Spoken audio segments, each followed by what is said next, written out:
আসসালামু আলাইকুম। দেশ বিদেশ কাছে দূরে যে যেখানে আছেন সবাইকে জানাই আন্তরিক ভালোবাসা ও শুভেচ্ছা। আশা করি সবাই ভালো আছেন।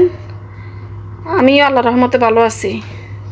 তো নতুন একটা ভিডিও নিয়ে আপনাদের মাঝে হাজির হলাম। আশা করি আপনাদের কাছে ভালো লাগবে। ভালো লাগলে অবশ্যই আমার ভিডিওতে একটা লাইক দিয়ে দিবেন। আর খুব বেশি ভালো লাগলে সাবস্ক্রাইব করে দিতে ভুলবেন না। তো সকাল সকাল ঘুম থেকে উঠে কিছু কাজ সেরে এরপরে চলে আসলাম বিছানাগুলো ঠিক করতে। কারণ আমার মনে হয় আর কি যে সব রুমের বিছানা ঠিক করে ফেললেই ঘর অনেকাংশই গোছানো মনে হয়। তো আমি আগেই সবসময় এরকমই করি, আগে বিছানাগুলো ঠিক করে নিই, এরপরে অন্য কাজে যাই।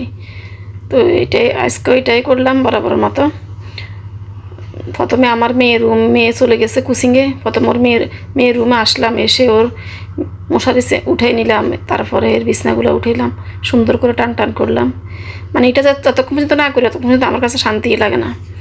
এটা করার পরে আমার মনে হয় যেন একটু শান্তি লাগে, পরে আস্তে আস্তে কাজগুলো করি এরকম আর কি। অথবা মনে হয় যেন আগাছানো মনে হয়।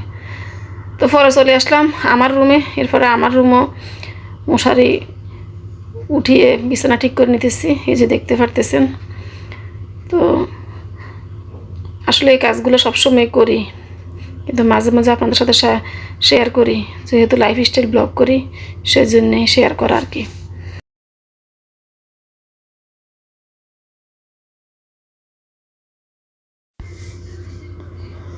তো পরে চলে আসলাম আর কি অফ ক্যামেরায়। আমরা খাওয়া দাওয়া করলাম, সকালে নাস্তা পানি শেষ করে আমি আজকে দেখতেছি আমার ডাইনিং রুমের আর কি মানে ফ্লোরের ইয়েগুলো টাইলসের ফাঁকাগুলো যেগুলো জয়েন্টগুলো আছে ওইগুলোর মধ্যে অনেক একটু কালচে হয়ে গেছে। তো আমি একটু আবার দিয়ে দিলাম, হারপিক দিয়ে 10 মিনিট ধরে রাখলাম। ধরার পরে সুন্দর করে আবার কাপড় দিয়ে মুছে নিলাম। মানে পুরো ঘরটাই আজকে ভালোভাবে মুছে নিছি বসে বসে। অন্য সময় তো আবার লাঠি দিয়ে মুছি, আজকে বসে বসে মুছে নিছি। মানে সপ্তাহে একদিন আমি বসে সুন্দর করে সাবান পানি এগুলো দিয়ে মুছে নিই, আর এমনি লাঠি দিয়ে আবার মুছি আর কি। এরপর দুপুরে চলে আসুন, দুপুরে রান্নাবান্না আজকে রান্না করব ঝিঙ্গা আলু, মানে ধুন্দুল, এটাকে ধুন্দুল হতে বলে, ধুন্দুল আলু দিয়ে মানে মাছের মাথা দিয়ে একটু রান্না করব, আর মাছ ভাজি করব। এটা কি মাছ, মানে এটা হলো আমাদের দেশে বলে শলা মাছ, এক দেশে একটা বলে। তো এই মাছটা আমি খুব বেশি পছন্দ করি খেতে আর কি। তো আমার মেয়ে আবার খেতে পারে না, একটু কাঁটা, বিরক্ত হয়। আমার কাছে এই ধরনের ট্যাংরা মাছ, এই শলা মাছ এগুলো খেতে এখন বেশি মজা লাগে। তো যে মাছের কাঁটা বেশি এই মাছ খেতেও টেস্ট বেশি, তাই না? যেমন ইলিশ মাছটার কাঁটা বেশি, ইলিশ মাছ খেতেও আমাদের কাছে অনেক মজা লাগে। তো আমার কাছে এই মাছের অনেক কাঁটা, কিন্তু কাঁটা আমার সমস্যা হয় না, মাছ ছোটোকাল থেকে খেয়ে অভ্যাস, এই কারণে আমি খেতে পারি। তো আমার হাজব্যান্ড আবার বলে এটাকে ওইগুলোকে বেটে মানে করতে, কোপ্তা বানানোর জন্যে। আমরা এটা দিয়ে আবার বেটে কোপ্তা বানাই। তো আমি আগে এগুলো অনেক খাওয়াইছি ওকে, এখন আর আমি বাড়তে পারি না, আমার এখন আর এনার্জি কুলা না এই কাজগুলো করতে। তা আমি বেশিরভাগ এখন মানে দু পেঁয়াজি করে ফেলি মশলা দিয়ে। তো মাঝে মধ্যে বলে আর কি যে তুমি আগে কত কোপ্তা বানাইতে, এখন যে করো না। আমি বলি এখন আর বাটাবাটি করতে আমার ভালো লাগে না, এই কাজ এখন আর এনার্জি কুলা না এবং ধৈর্যও কুলা না। সবসময় মানুষের দিন সমান যায় না। তো রান্নাবান্না করতেছি, দেখেন কীভাবে রান্না করতেছি। তো এই ফাঁকি দিয়ে আবার ভাত বসিয়ে দিয়ে আমি এগুলো কেটে কুটে গোসল করে আসছি। গোসল করে আজকে নামাজ শেষ করে এরপরে বলি কি একটু সিমসাম রান্না যায়, তো রান্না করে ফেলি। ভাত হয়ে গেছে, এরপরে আমি আস্তে আস্তে তরকারিগুলো বসাই দিলাম, এরপরে এখান থেকে মাছ ভাজি বসাই দিব। তো এখানে লবণ হলুদ একটু মরিচের গুঁড়া দিয়ে আমি মাছগুলো মেখে রাখছি। এরপর একটু তেলে ভেজে মশলা কষিয়ে রান্না করবো, এটা আর কি একটু দো পেঁয়াজি করবো। তো এখন দিয়ে দিলাম মরিচের গুঁড়া, আর এখানে আবার ঝিঙ্গে তো আমি মরিচের গুঁড়া দিইনি, এখন দিয়ে দিলাম। এই যে মাছের মাথাগুলো দিয়ে রান্না করব। মাশাআল্লাহ মানে তরকারিটা অনেক টেস্ট হয়েছে। এখন তো ভয়েস দিচ্ছি, ঝিঙ্গা তরকারিটা অনেক টেস্ট হয়েছে। ঝিঙ্গা তরকারিতে আমরা যে এখন ধুয়ে বসাই দিছি, বাস ডেকে রাখবো, আস্তে করে পানি শুকিয়ে যায়, মানে পানি বের হয়ে শুকিয়ে আসে, এটাতে হয়ে যায়। নরম তরকারি তো এই আর ঝোল দেওয়া লাগে না, এমনকি টেস্টও আর নষ্ট হয় না। আমার মনে হয় এইভাবে রান্না করলে তরকারির টেস্টটা ভালো থাকে আর কি।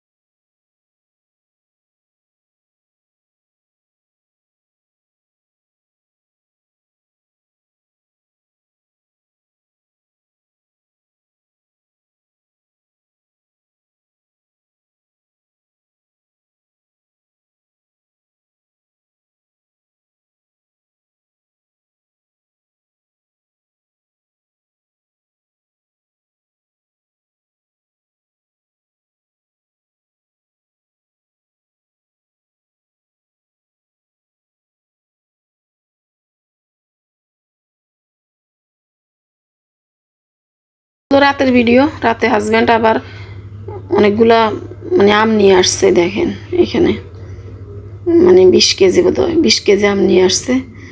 তো আমগুলো আবার একটু কাঁচা ফাঁকা আর কি, এগুলো ঘরে মানে 2-1 দিন রেখে দিলে পরে ফেঁকে যাবে, বলে ফাঁকলে তুমি ফ্রিজে রেখে দিও। তো আমি বলি আবার এতগুলো আম আমি ফ্রিজে জায়গা হবে নাকি, আর কিছু রাখা লাগবে না ফ্রিজে, এই আম কাঁঠালের দিন আসলে আমাকে এইভাবে জ্বালায়, আমার এত বিরক্ত লাগে, মানে একসাথে অনেকগুলো নিয়ে আসে, ফ্রিজে জায়গা হবে না হবে না এর চিন্তা করে না, সে নাকি জায়গা করবে। আমি বলছি ঠিক আছে তুমি জায়গা করে রেখো, তবে বক্স আমাজনে রেখে দিবে, ফ্রিজের বক্স, এখানে আমার সবজি টবজি রাখা লাগবে আর কি। এরপরে ডিমগুলো রাখতেছি আমি খুলে।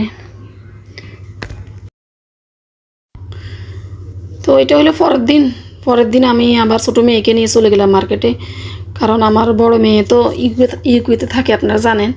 তো ওইখান থেকে শাশুড়ি আসছে বাংলাদেশে, বলতেছে শাশুড়ি কাছে কিছু ড্রেস দেওয়ার জন্যে, একদম সুতির মধ্যে কোনো কাজ থাকবে না, একটু কাপড়টা একটু ভালো মানের হতে হবে, মানে সে বাসায় পড়বে। তো সে যেভাবে বলছে এভাবে আমি কিনলাম আর কি। তো এই যে প্রথমে একটা দেখা দিচ্ছি, এটা হচ্ছে কালো আর ক্রিম কালারের মধ্যে ড্রেসটা, তো আমার কাছে খুব ভালো লাগছে, আপনার কাছে কেমন লাগছে জানাবেন। এই যে আরেকটা গোলাপি,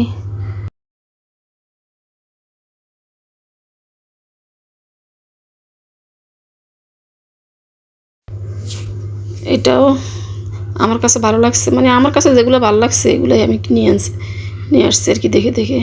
এটা হলো জমজম সুইস কটন, ড্রেসগুলো এত কমফোর্ট মানে ফুটতে, তো সেজন্যই কিনে আর কি।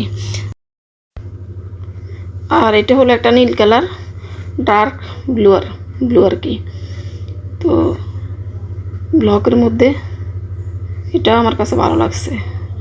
আমি আমার মেয়ে দুজন মিলেই কিনছি, দুজনের সাইজে কিনা হয়েছে।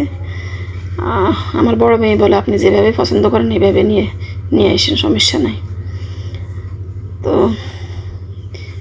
এই ড্রেসগুলো কতর মধ্যে 1000-1200 এইভাবে নিয়েছে, কয়েকটা ড্রেস 1000, কয়েকটা 1200, এইভাবে ড্রেসগুলো নেওয়া হয়েছে আর কি। এটা ব্লকের মধ্যে কিছু ড্রেস আছে, এখানে জমজম সুইস কটন কিছু আছে, আবার মানে ইন্ডিয়ান জয়পুরি, আবার কিছু আছে কমলের ড্রেস, এই তো বিভিন্ন ব্র্যান্ডের ড্রেসগুলো আছে এখানে।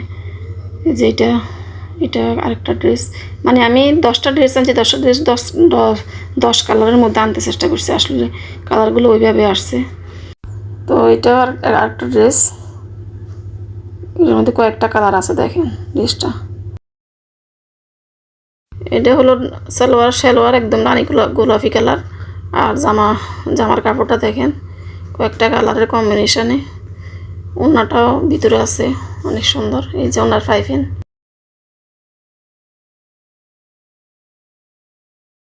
এটা আরেকটা ড্রেস, এটা টিয়া কালারের মধ্যে, এটার কালারটা আসলে খুব যেরকম কালার এরকম কালারটা আসলে ভিডিওতে আসেনি, অন্য একটা কালার দেখা যাচ্ছে এখন ভিডিওতে, কিন্তু কালারটা আসলে অনেক সুন্দর, সাদা এবং টিয়া কালারের মধ্যে এই ড্রেসটা।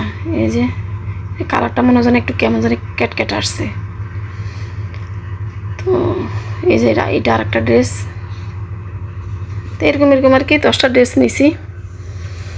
ড্রেসগুলো কেমন হয়েছে সবাই জানাবেন।